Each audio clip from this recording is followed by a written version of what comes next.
Welcome to Crimson Legacy Historians, where the past is not just remembered, but brought back to life with depth and clarity. In 465 BCE, a woman was dragged into the courtyard of the most magnificent palace on earth. What happened next was so brutal that even the hardened soldiers who witnessed it couldn't speak of it without trembling. Her crime, saying no to the wrong man. But here's what makes this story truly horrifying. This wasn't an isolated incident. This was just one day in the Persian royal court. One crime in a decadal-long pattern that turned the world's most beautiful palace into a chamber of psychological torture. And the man responsible, you know his name. You've seen his armies in movies, but you have no idea what he really was. History wants you to remember King Xerxes the First of Persia as a warrior, as the man who led millions against Greece, as the builder of monuments that defied imagination. That's the story we tell ourselves because it's easier to digest. But what if I told you that behind those golden walls a different war was being fought? One without swords or shields. One where the victims couldn't run, couldn't fight back, and couldn't even speak their truth without risking everything they loved. What if the greatest atrocity of Xerxes' reign had nothing to do with Greece? What if it was happening right under his own roof every single day to the people who should have been safest in his presence? Stay with me because what you're about to learn will change everything you thought you knew about ancient Persia. And I promise you, by the end of this video, you'll understand why this story was buried for over 2,000 years. Let's start with a question that historians rarely ask. What does it actually do to a human being when everyone around them insists they're not human at all? October 486 BCE. The throne room of Papilolis. A 36-year-old man named Xerxes receives the crown of the largest empire the world has ever seen. His father, Darius the Great, is dead. And from this moment forward, Xerxes will never again experience a single genuine human interaction. Think about that for a second. Every person who approaches him must follow an elaborate ritual called proskynesis, falling face down on the ground, kissing the earth before him, not bowing, not kneeling, completely prostrating themselves as if before a deity. No one can turn their back to him ever. To do so is death. No one can look directly into his eyes unless given explicit permission. No one can speak unless spoken to first. The Greek historian Herodotus recorded something chilling about Persian court protocol. If you had to approach the king with urgent news, you first had to stand outside the throne room for days, sometimes weeks, waiting for permission to enter. Even if the empire was burning, even if cities were falling, you waited because disturbing the god-king at the wrong moment could cost you your head. But here's what makes this truly insidious. Xerxes wasn't born believing he was divine. He was systematically conditioned into it. His mother, Atossa, understood power better than anyone alive. She was the daughter of Cyrus the Great, the empire's founder. She'd watched her own family tear itself apart in succession wars. She'd seen brothers poison brothers, seen entire bloodlines erased overnight, and she knew the brutal truth. In the Persian court, family wasn't a source of love. It was the most dangerous threat of all. So she taught her son a lesson that would poison everything he touched.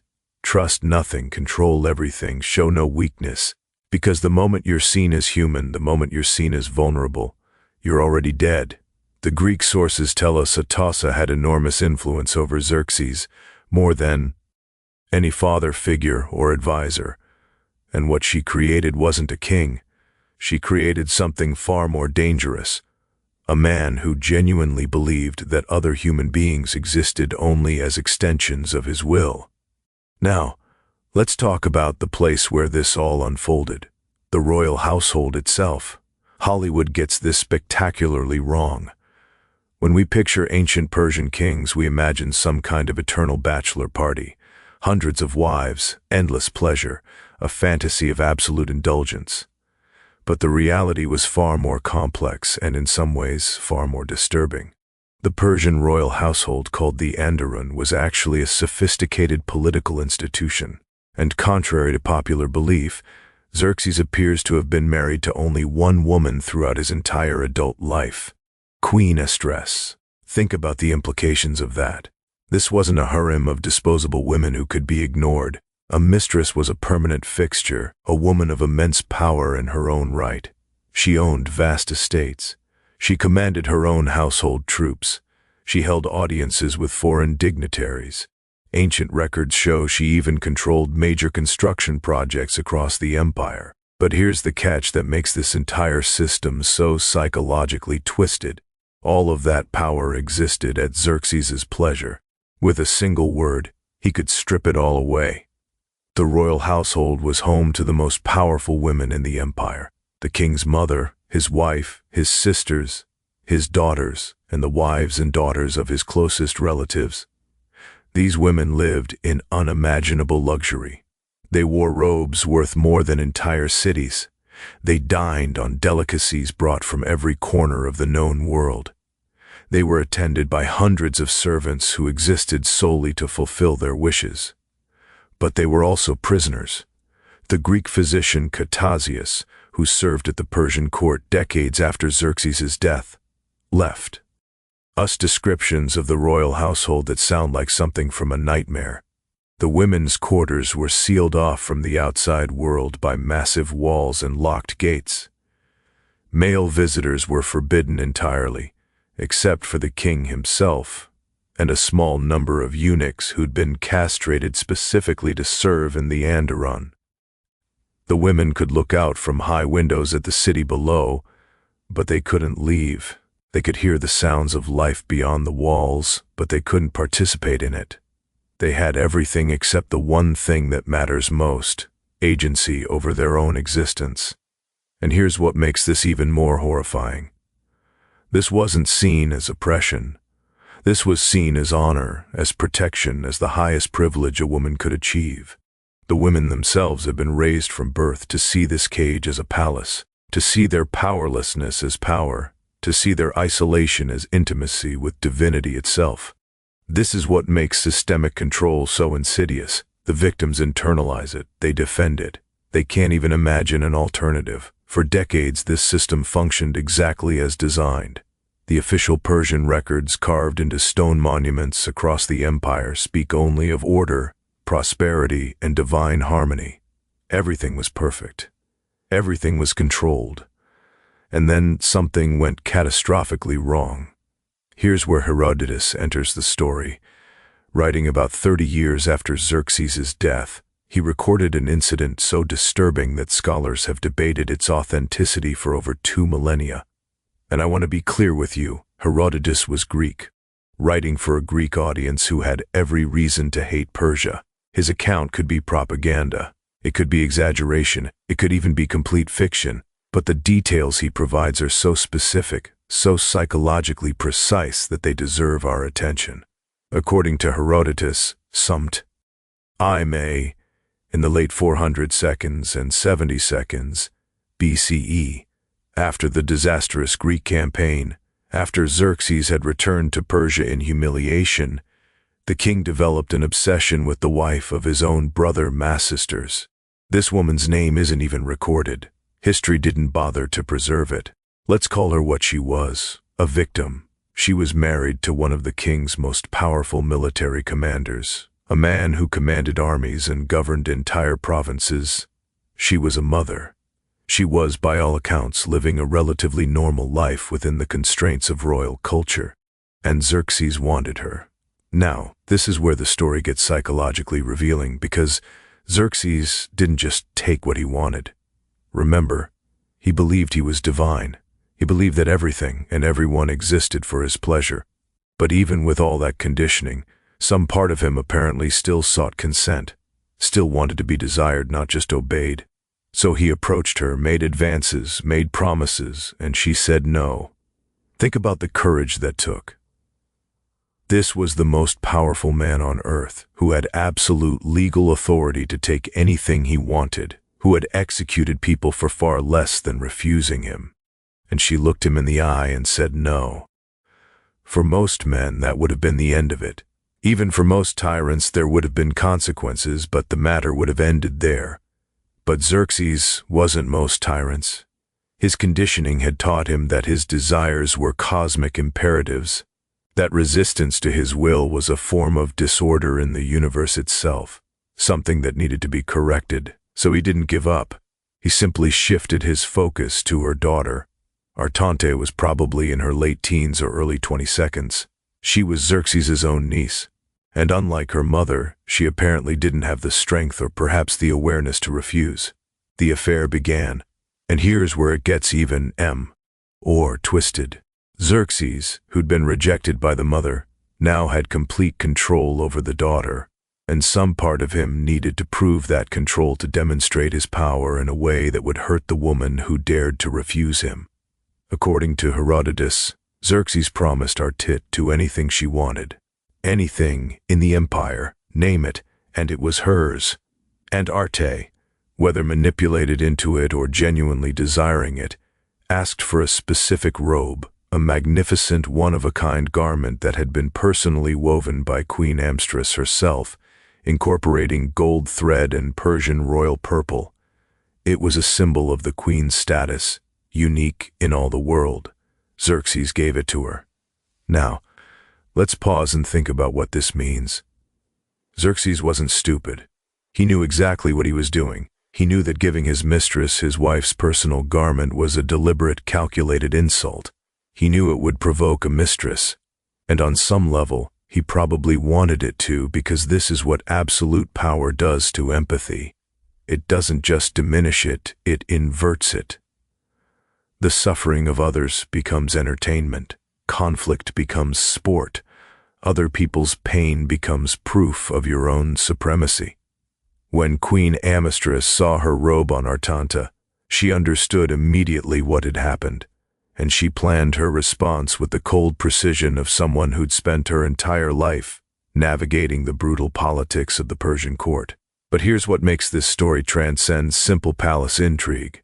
A mistress didn't target Artante. She targeted Artante's mother, the woman who had refused Xerxes in the first place, the woman who was in every meaningful sense completely innocent. According to Herodotus, a mistress waited for the perfect moment, the king's birthday celebration, a massive feast where Persian custom dictated that the king had to grant any request made of him. It was a sacred obligati, unwitnessed by all the most powerful nobles of the empire, and in front of everyone, Amstress made her request. She wanted the wife of Mecistes delivered to her as a gift. Xerxes understood immediately what this meant. He begged Amstress to choose something else, anything else. He offered her cities, wealth, armies, but Amstress was bound by the same code that bound him. The request had been made publicly, and it could not be refused. The woman was delivered to the queen's custody. What happened next is so brutal that Herodotus himself struggles with the description. A mistress had the woman mutilated in ways specifically designed to destroy everything that made her a person. Her breasts were cut off, her nose, ears, lips, and tongue were removed, and then she was sent back to her husband in this condition as a message. Let me be absolutely clear. This is one of the most horrifying acts of cruelty recorded from the ancient world. It's almost impossible to process the level of sadism involved, but we need to understand the psychology behind it. A mistress wasn't just punishing a rival, she was making a statement about power in the royal household. The message was clear: I am the queen. My authority in this domain is absolute, and anyone who becomes an object of the king's desire, even unwillingly, will be destroyed so completely that they'll serve as a warning for generations. But there's another layer here that's even more disturbing. By targeting the mother instead of the daughter, her mistress was punishing the woman for her virtue, for her refusal, for her loyalty to her husband. The message was, you should have submitted. You should have accepted your dignity, your moral code, your resistance. Those things are not virtues here. They're schemes. The woman's husband, Mecistes, responded exactly as you'd expect, with absolute rage. He gathered his forces in a attempt to rebel against his own brother. The revolt was crushed. Mistis and his entire family, sons, daughters, everyone were hunted down and executed. the woman who'd said no, the daughter who couldn't say no, and an entire bloodline were erased. All because one man believed his desires were divine imperatives. Now, here's the question that historians hate, but that we have to ask. Was this an isolated incident, one terrible story in an otherwise normal reign? Or was this a window into something much darker? The problem is that Persian royal records were designed to project a divine order. They recorded military victories, construction projects, religious devotion. They didn't record palace scandals. They didn't record family conflicts. They especially didn't record anything that would humanize or criticize the king. So, we're left with fragments, Greek sources that might be biased, archaeological evidence that hints at things it can't prove, and the psychological logic of absolute power itself. Let's think about what we know for certain. We know that Xerxes was raised in a system specifically designed to eliminate his empathy. We know he was conditioned from birth to see other humans as objects that existed to serve his will. We know he experienced one of history's most humiliating military defeats in Greece, returning home with his ego shattered and his paranoia amplified. And we know that after Greece, something changed. The historical record shows that Xerxes essentially withdrew from public life. He stopped leading military campaigns. He stopped traveling the empire.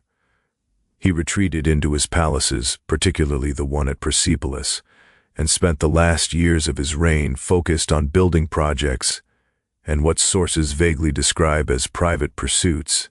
What were those private pursuits? The sources don't say, but we know the court became increasingly isolated. We know his sons grew up watching their father's paranoia intensify. We know the power of court officials like Artabanus, the commander of the royal bodyguard, expanded dramatically. Here's what that suggests. The system had consumed even the man at its center. Xerxes had become a prisoner of his own absolute power. He couldn't trust anyone. He couldn't form genuine relationships. He couldn't even be certain his own sons wouldn't murder him, which, as we'll see, was a perfectly reasonable fear. For the women of the household, this period must have been terrifying. A paranoid, isolated god-king with absolute power over your life, your body, and your family. No appeals, no protection, no escape. Then this wasn't unique to Xerxes. This was the system. This was how the Achaemenid dynasty functioned for over 2 centuries. Xerxes didn't invent this machine. He inherited it, perfected it, and passed it on.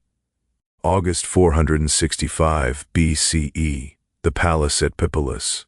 Midnight, King Xerxes I, ruler of the largest empire in human history, was murdered in his own bed. The details are murky because the sources contradict each other, but the most dramatic version of the story, preserved by multiple Greek historians, goes like this.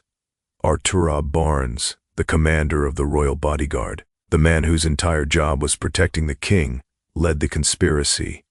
He and a small group of co-conspirators entered the king's private chambers and killed him while he slept. But Artabanus didn't stop there. He executed a plan so cunning, so psychologically sophisticated that it reveals just how deeply dysfunction had penetrated the royal family. He went to Xerxes' younger son, Artaxerxes, and told him that his older brother, Crown Prince Darius, had just murdered their father. He presented false evidence. He manipulated the young prince's grief and rage, and Artaxerxes, believing the lie, executed his own brother to avenge their father. Only later, when Artabanus tried to consolidate his own power, did the truth emerge, and Artaxerxes, realizing he'd been manipulated into fratricide, had Artabanus and all his co-conspirators hunted down and killed. Think about what this story tells us. The king's own bodyguard murdered him. The king's own son murdered his brother. And this all happened within the most heavily guarded palace in the ancient world, surrounded by thousands of loyal troops. How does that happen unless the entire system is completely broken? Unless the culture of fear and paranoia has spread so thoroughly that even the inner circle sees assassination as the only path to survival? Xerxes had spent his entire life building walls. Walls around his palace, walls around his household, walls around his own humanity. And in the end, Those walls didn't protect him. They trapped him. For the women of the royal household, the death of King Xerxes changed nothing.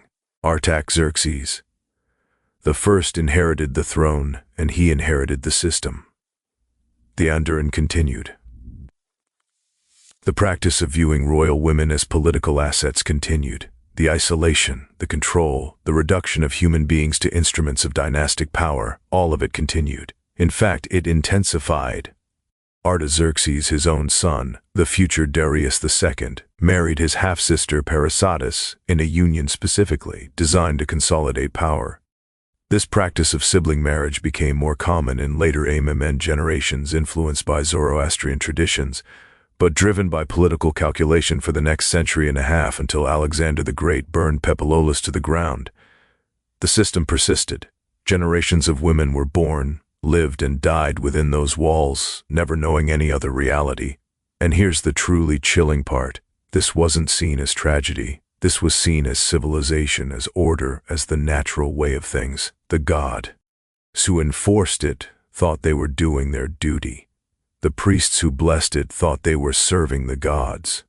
The women who suffered through it often defended it because they'd been taught from birth that this was honor, not horror. This is what systemic oppression looks like at its most effective.